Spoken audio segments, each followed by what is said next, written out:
Assalamualaikum warahmatullahi wabarakatuh. Halo semuanya, perkenalkan kami dari kelompok 3 yang beranggotakan Denurul Sriwati, Ramdan Rahmat Saleh, dan Siti Sadiah. Di sini kami akan mempresentasikan materi mengenai konsep, teori belajar, dan pembelajaran untuk memenuhi mata kuliah belajar dan pembelajaran yang diampu oleh Bapak Dr. Andes Cici Nurul Haq, MPD. Untuk materi yang pertama mengenai konsep belajar akan dijelaskan oleh Denurul Sriwati, teori belajar oleh Siti Sadiah, dan pembelajaran oleh Ramdan Rahmat Saleh. Untuk yang pertama yaitu masuk ke dalam konsep belajar. Adapun beberapa pengertian menurut ahli. Yang pertama ada menurut Witterington, yang kedua ada menurut Yange dan Briggs, dan yang ketiga ada menurut Hirgan dan Bower.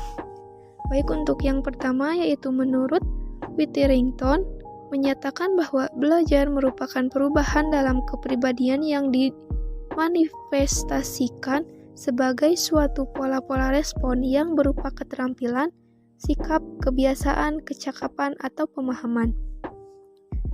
Dan yang menurut Yange dan Briggs merupakan perubahan tingkah laku dalam proses belajar menghasilkan aspek perubahan seperti kemampuan membedakan, konsep konkret, konsep terdefinisi, nilai atau aturan tingkat tinggi, strategi kognitif, informasi verbal, sikap, dan keterampilan motorik.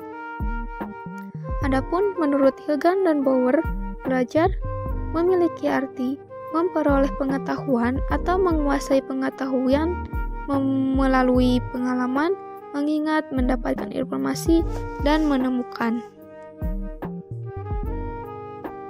Dari berbagai definisi yang dikemukakan oleh para ahli, dapat disimpulkan bahwa konsep belajar adalah perubahan tingkah laku yang terjadi melalui proses dan menghasilkan perubahan seperti kemampuan membedakan, nilai, aturan, dan pengetahuan dari yang tidak tahu menjadi tahu, dari yang tidak bisa menjadi bisa.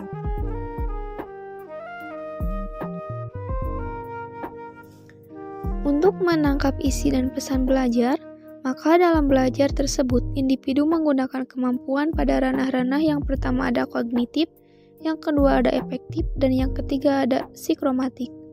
Untuk yang pertama, kognitif, yaitu kemampuan yang berkenaan dengan pengetahuan, penalaran, atau pikiran sendiri dari kategori pengetahuan, pemahaman, penerapan analisis, dan evaluasi.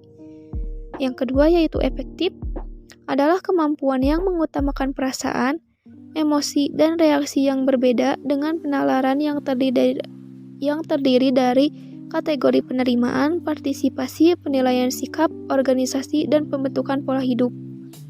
Yang ketiga, psikromatik, yaitu kemampuan yang mengutamakan keterampilan jasmani terdiri dari persepsi, kesiapan, gerakan terbimbing pola gerakan, dan kreativitas.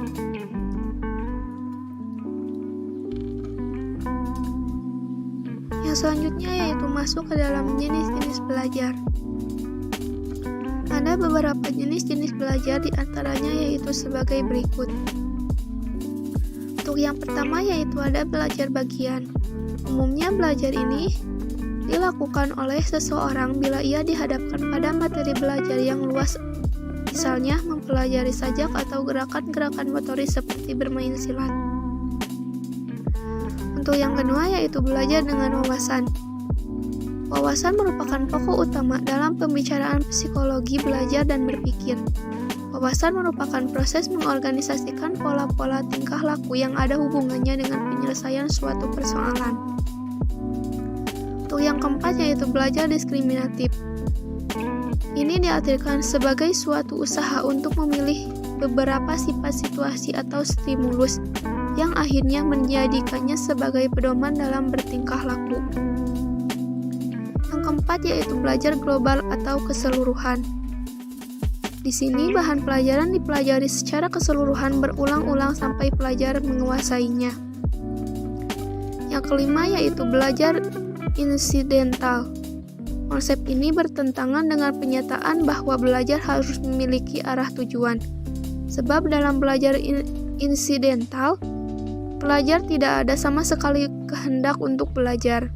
Atas dasar kepentingan penelitian, maka dirumuskan bahwa yang disebut dengan belajar insidental adalah belajar yang tidak ada instruksi atau petunjuk yang diberikan pada individu mengenai materi belajar yang akan diujikannya kelak. Untuk yang keenam yaitu belajar instrumental. Ini reaksi-reaksi yang diperlihatkan seorang siswa diikuti oleh tanda-tanda yang mengarah apakah siswa tersebut mendapat hadiah, hukuman, atau berhasil atau gagal. Maka cepat atau lambatnya seseorang belajar dapat diatur dengan jalan memberikannya penguatan. Yang ketujuh yaitu belajar intensional. Perubahan dalam belajar bertujuan atau berarah. Ini bermakna pada perubahan tingkah laku itu terjadi karena ada tujuan yang ingin dicapai. Yang kedelapan yaitu belajar latin. Belajar dalam perubahan yang terjadi tidak dapat dilihat secara segera. Cara belajar ini tidak menganggap ada faktor atau kondisi yang ada sebelum belajar. Yang kesembilan yaitu belajar mental. Belajar mental sebagai belajar dengan cara melakukan observasi dari tingkah laku orang lain. Yang ke-10 yaitu belajar produktif. Ini adalah belajar dengan maksimum. Belajar dikatakan produktif bila individu mampu mentransfer prinsip menyelesaikan satu persoalan dalam situasi di situasi lain. Ke-11 yaitu belajar verbal. Belajar verbal adalah belajar mengenai materi verbal melalui latihan dan ingatan.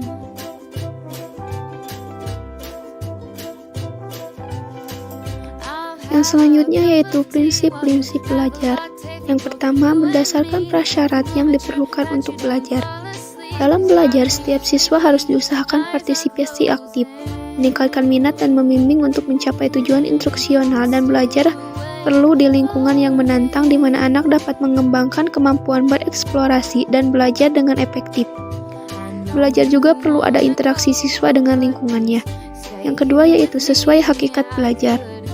Belajar adalah proses kontinuitas atau hubungan antara pengertian yang satu dengan pengertian yang lain, sehingga mendapatkan pengertian yang diharapkan. Stimulus yang diberikan juga menimbulkan responsi yang diharapkan. Yang ketiga yaitu sesuai materi atau bahan yang harus dipelajari. Belajar bersifat keseluruhan dan materi itu harus memiliki struktur dan penyajian yang sederhana, sehingga siswa mudah menangkap pengertiannya. Juga belajar harus dapat mengembangkan kemampuan tertentu sesuai dengan tujuan instruksional yang harus dicapainya. Yang keempat yaitu syarat keberhasilan belajar. Belajar memerlukan sarana yang cukup sehingga siswa dapat belajar dengan tenang.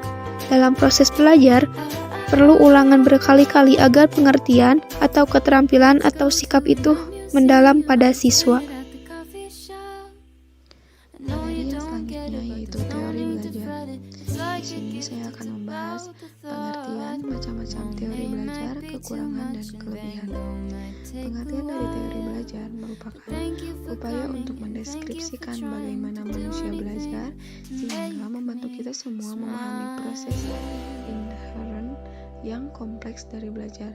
Selain itu, pengertian teori belajar dapat pula diartikan sebagai teori yang mempelajari perkembangan intelektual atau mental siswa. Yang selanjutnya yaitu macam-macam teori belajar. Yang pertama, teori belajar behavioristik. Menurut teori behavioristik, belajar adalah perubahan tingkah laku sebagai akibat adanya interaksi antara stimulus atau rangsangan dan respon atau tanggapan. Dengan kata lain, belajar merupakan bentuk perubahan yang dialami siswa dalam hal kemampuan untuk bertingkah laku dengan cara yang baru sebagai hasil interaksi antara stimulus dan respon. Seseorang dianggap telah belajar sesuatu jika ia dapat menunjukkan perubahan pada tingkah lakunya. Menurut teori ini, hal yang paling penting adalah input atau masukan yang berupa stimulus dan output atau keluaran yang berupa respon. Inti dari teori belajar behavioristik adalah belajar adalah perubahan tingkah laku. Seseorang dianggap telah belajar sesuatu jika ia telah mampu menunjukkan perubahan tingkah laku. Yang kedua yaitu teori belajar kognitif. Berbeda dengan teori behavioristik, teori kognitif lebih mementingkan proses belajar daripada hasil belajarnya. Teori ini mengatakan bahwa belajar tidak sekadar melibatkan hubungan antar stimulus dan respon, melainkan tingkah laku seseorang ditentukan oleh persepsi serta pemahamannya tentang situasi yang berhubungan dengan tujuan belajarnya. Teori kognitif juga menekankan bahwa bagian-bagian dari suatu situasi saling berhubungan dengan seluruh konteks situasi tersebut. Teori ini berpandangan bahwa belajar merupakan suatu proses internal yang mencakup ingatan, pengolahan informasi, emosi, dan aspek-aspek kejiwaan lainnya. Belajar merupakan aktivitas yang melibatkan proses berpikir yang sangat kompleks. Yang ketiga yaitu teori belajar konstruktivistik. Teori ini merupakan metode pembelajaran yang lebih menekankan pada proses dan kebebasan dalam menggali pengetahuan, serta upaya dalam mengkonstruksi pengalaman. Dengan kata lain, teori ini memberikan keaktifan terhadap siswa untuk belajar menemukan diri sendiri, kompetensi pengetahuan atau teknologi, dan hal lain yang diperlukan guna mengembangkan dirinya sendiri. Dalam proses belajarnya pun memberi kesempatan kepada siswa untuk menemukan gagasannya dengan bahasa sendiri, untuk berpikir tentang pengalamannya sehingga siswa menjadi lebih kreatif dan imajinatif, serta dapat menciptakan lingkungan belajar yang kondusif. Yang selanjutnya yaitu teori belajar humanistik. Menurut teori humanistik, proses belajar harus dimulai dan ditunjukkan untuk kepentingan memanusiakan manusia itu sendiri. Oleh sebab itu, teori belajar humanistik sifatnya lebih abstrak dan lebih mendekati bidang kajian filsafat, teori kepribadian, dan psikoterapi pada bidang kajian psikologi belajar. Teori humanistik sangat mementingkan isi yang dipelajari daripada proses belajar itu sendiri, serta lebih banyak berbicara tentang konsep-konsep pendidikan untuk membentuk manusia yang dicita-citakan, serta tentang proses belajar dalam bentuk yang paling ideal. Faktor motivasi dan pengalaman emosional sangat penting dalam peristiwa belajar, sebab tanpa motivasi dan keinginan dari pihak si belajar, maka tidak akan terjadi asimilasi pengetahuan baru ke dalam struktur kognitif yang telah dimilikinya. Teori humanistik berpendapat bahwa teori belajar apapun dapat dimanfaatkan asal tujuannya untuk memanusiakan manusia, yaitu mencapai aktualisasi diri, pemahaman diri, serta realisasi diri orang yang belajar secara optimal. Yang selanjutnya yaitu kelebihan dan kekurangan dari teori belajar behavioristik. Kelebihannya yaitu teori ini bisa membentuk perilaku yang diinginkan. Dengan kata lain, perilaku yang berdampak baik bagi murid diberi perhatian lebih, dan perilaku yang kurang sesuai dengan murid perhatiannya dikurangi. Sedangkan kekurangannya yaitu tidak semua pelajaran dapat memakai teori belajar behavioristik. Dalam proses belajar mengajar, murid hanya bisa mendengar dan menghafal yang didengarkan. Murid membutuhkan motivasi dari luar dan sangat bergantung pada guru. Yang selanjutnya itu kelebihan dan kekurangan dari teori belajar kognitif. Kelebihannya yaitu memudahkan siswa untuk memahami materi belajar dan siswa menjadi mandiri dan lebih kreatif. Sedangkan kekurangannya yaitu teori yang belum bisa digunakan pada semua tingkat pendidikan. Pada tingkat pendidikan tingkat lanjut, teori ini susah untuk diterapkan. Yang selanjutnya yaitu kelebihan dan kekurangan dari teori belajar konstruktivisme. Kelebihannya yaitu dalam proses belajar mengajar, guru dapat mengajarkan para murid untuk mengeluarkan ide-idenya atau gagasannya dan melatihnya agar bisa mengambil keputusan. Yang kedua, semua murid bisa mengingat pelajaran yang sudah diajarkan karena mengikuti proses belajar mengajar secara langsung dan aktif. Sedangkan kekurangannya yaitu teori belajar ini lebih susah untuk dimengerti karena ruang lingkupnya lebih luas. Yang kedua, tugas guru menjadi tidak maksimal karena murid diberi kebebasan lebih banyak. Yang selanjutnya yaitu kelebihan dan kekurangan dari teori belajar humanistik. Kelebihannya yaitu dengan teori ini murid diharapkan menjadi manusia yang bisa mengatur dirinya sendiri dan menjadi pribadi yang tidak terikat oleh pendapat orang lain tanpa harus merugikan atau mengambil hak-hak orang lain. Yang selanjutnya yaitu kekurangan belajar humanistik.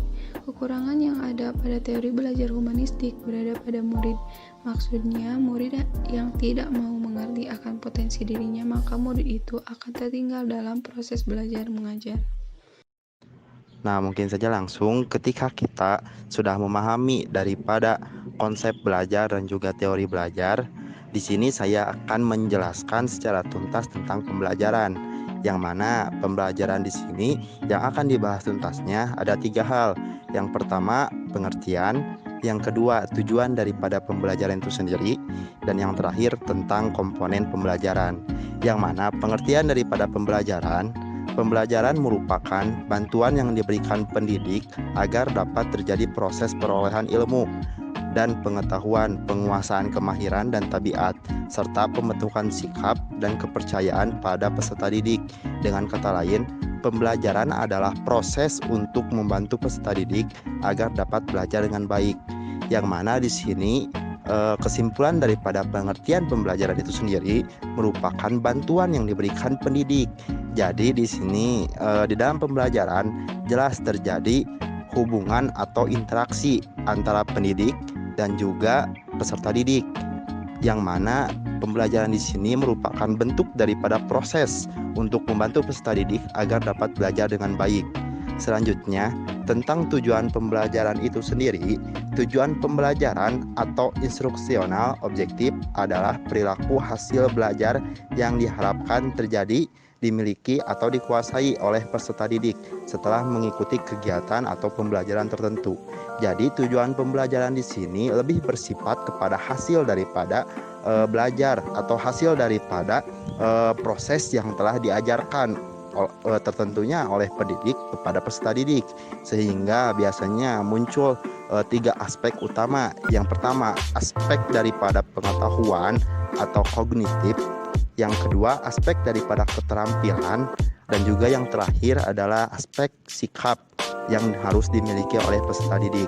Selanjutnya, setelah tujuan pembelajaran, di dalam pembelajaran juga ada komponen pembelajaran, yang mana komponen pembelajaran di sini terdapat komponen-komponen yang berkaitan dengan proses pembelajaran, yaitu guru, siswa, tujuan, metode, materi, alat pembelajaran atau media. Yang terakhir adalah evaluasi.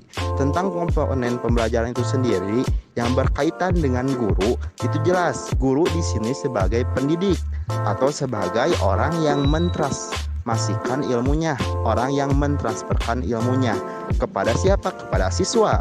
Nah, ini komponen yang kedua, yaitu siswa di sini adalah sebagai peserta didik. Nah, tujuan di sini merupakan tujuan hasil daripada pembelajaran. Biasanya kembali lagi kepada 3 aspek tadi, aspek pengetahuan, aspek keterampilan, dan yang terakhir adalah aspek sikap. Itu merupakan tujuan. Yang terakhir adalah metode. Metode di sini merupakan mekanisme atau cara atau teori yang akan dibelajarkan kepada peserta didik. Selanjutnya tentang materi. Materi di sini merupakan beberapa hal yang harus dimiliki oleh peserta didik atau harus diketahui oleh peserta didik. Dan yang terakhir adalah alat pembelajaran dan juga evaluasi. Alat pembelajaran di sini merupakan bentuk media. Justrunya media di sini adalah media yang dapat menunjang terhadap proses pembelajaran itu sendiri. Dan yang terakhir sudah jelas, evaluasi. Evaluasi di sini merupakan bentuk daripada hasil akhir yang akan ditilai atau bentuk daripada kontrol akhir yang dilakukan oleh pendidik terkhusus kepada peserta didik. Apakah bentuk daripada tujuan pembelajaran merupakan hal yang dapat tercapai ataupun tidak, yaitu tentang aspek pengetahuan, aspek keterampilan, ataupun aspek daripada sikapnya, yang mana itu semua digugas tuntas oleh evaluasi itu sendiri. Nah, mungkin pembelajaran di sana dicukupkan sekian. Karena apa? Karena pembelajaran hakikatnya ada 3. Yang pertama, sekali lagi saya ucapkan, tentang pengertian pembelajaran. Yang kedua, tentang tujuan pembelajaran. Dan yang terakhir, tentang komponen pembelajaran. Terima kasih.